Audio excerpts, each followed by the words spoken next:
Hey, welcome back, babies.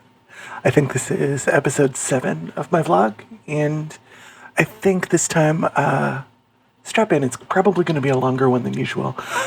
We are going to talk about some of the exciting stuff with, like, my thought process and sort of how we got to this point, the things that went through my head while we were developing and working on ideas. I'm still working on ideas. And, it's just sort of incremental. We're doing science, we're working on things. So, I started off last year doing Vroid art. And the fun thing about Vroid art is that it lets you be reckless, it lets you break rules, it lets you fuck up. And nobody actually knows the difference. It all looks great. It's a very forgiving platform, and it's super easy to use. So, like, anybody can use it. Like, literally the entire world could, if they wanted to, figure out how to be a Vroid artist, and that's totally valid. It's an amazing gateway drug, like, to the rest of 3D. I started off with just raw VC face, and I used Luppet, and I used VUP, and all of these applications just sort of have this common thread to them, Like, and that common thread was that they all used the 3D pipeline. And it is stupid hard, just stupid hard, to get the 3D pipeline to look good in a way that's supported by all of the VTuber apps. For example, the VTuber apps will support standard shader. They won't support specular shader, which is part of standard shader. So you end up with, like, this weird metallic shader that doesn't quite work on for basic things like human skin. And if you want to do, like, realistic texturing and PBR texturing and all the substance painter stuff and all the CC4 stuff, it's a non-starter. I think what a lot of people do when they discover that and can get to that point is they're like, well, okay, maybe the thing to do is switch platforms, go to something with better shading that's just a little easier to work with. And that platform's usually Unreal. But the thing is that Unreal is just as quirky as Unity. And, I'm not seeing much of any ease of use difference. I think, like, Unity and Unreal both have things they're good at in general. But as far as support goes, for VRMs, it's basic. It's really basic. And the problem is, like I was saying earlier, that if you're not supporting VRMs, if you're not VTuber with a VRM, you're doing it the wrong way. You're looking at your different layers. You're working out your, multiple OSC controllers. You're building your own filters. You're doing this, that, and the other thing. It takes work. Anytime you work with a game engine, it's always going to be really easy at first, but the longer you go, it seems like the harder it gets to be. You know, and I don't think I'm the first person that said something like that. Like, I have spent almost 3 weeks now on this particular set and getting this model to look good in this asset. But it's so worth it. It's totally worth it. It's worth it for the knowledge. It's worth it for the satisfaction of the end product. And I think it's worth it because you get something that looks amazing. This does not look amazing yet, but I'm still working on it. And for me, anyway, it's sort of about incremental progress. So that reminds me that I was like, when I first started, I think I was really hung up on this thing that I call my minimum standard of quality. I've mentioned this before. Um, that's where, you sort of pick out the kind of VTubing that you want to do.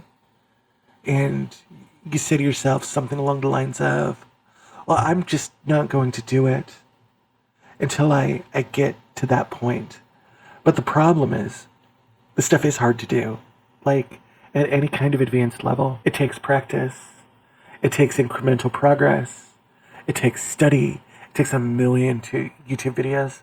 Yeah, just a million of them. Like, you're going to pass through, like, a million videos in the search. And you're going to watch all of them eventually.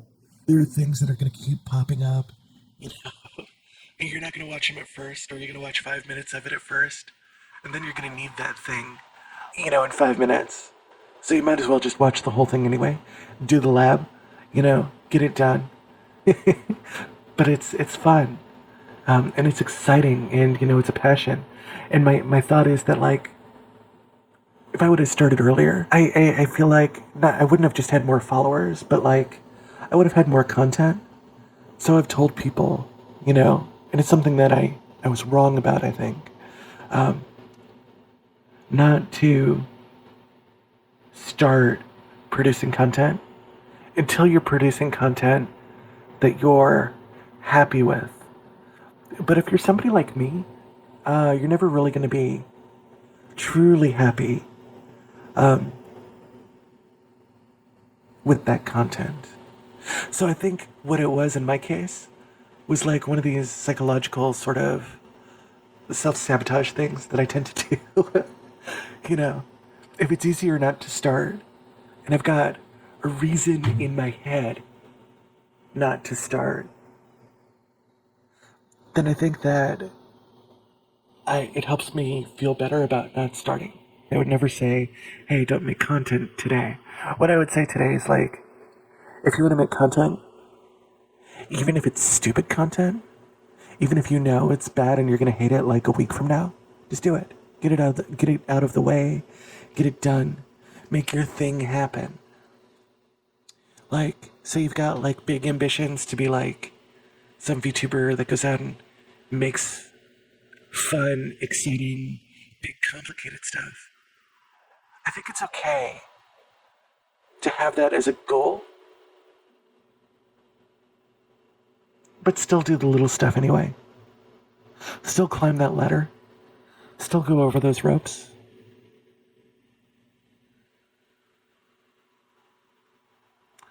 It's one of those things where I think if I had it to do differently today with everything I know now, I would have just jumped in.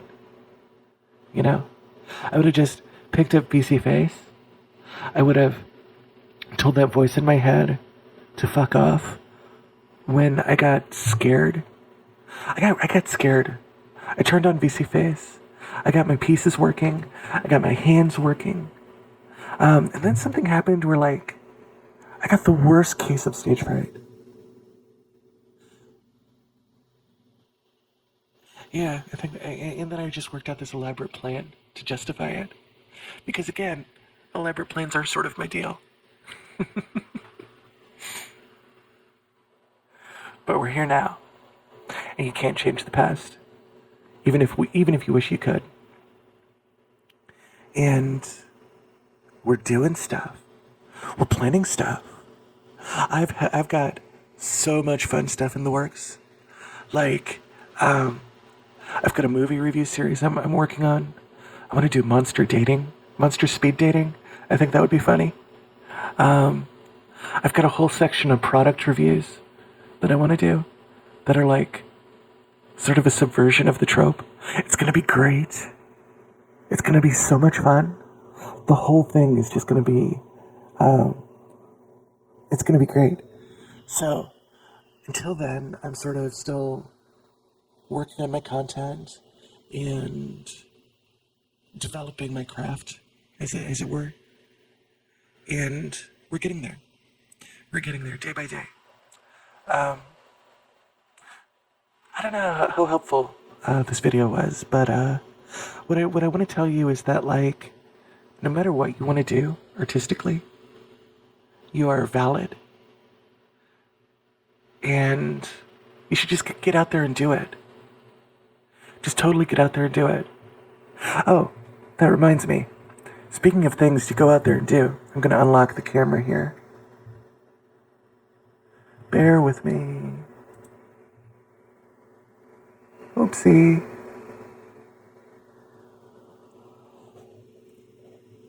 Booty dancing Optimus Prime. I put him on my set because I thought it was hilarious. But yes, I figured I've done the booty dancing animation on superheroes before, but like I really feel like that one's hilarious. So we are figuring out a way to incorporate him, and there he is. There he is. I love this so much.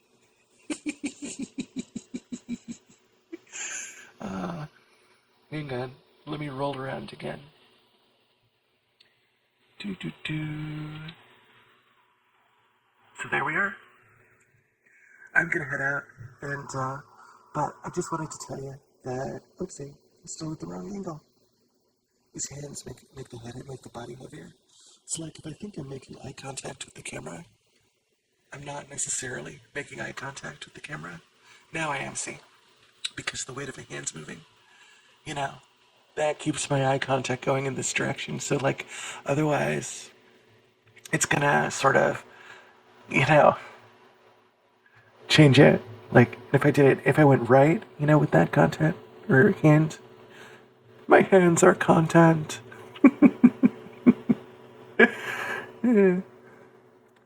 But if I went right with my hand, or is it left? Oh, it's the other right. Anyway, yeah, that is my right hand. Duh. Well, it's my right hand, but it's coming through on my left hand because I've got mirroring on. Oh, it's so confusing. Super duper confusing. And it's a good thing I'm like one of those people that normally talks with my hands, so it all works out. Anyway, babies, I love you.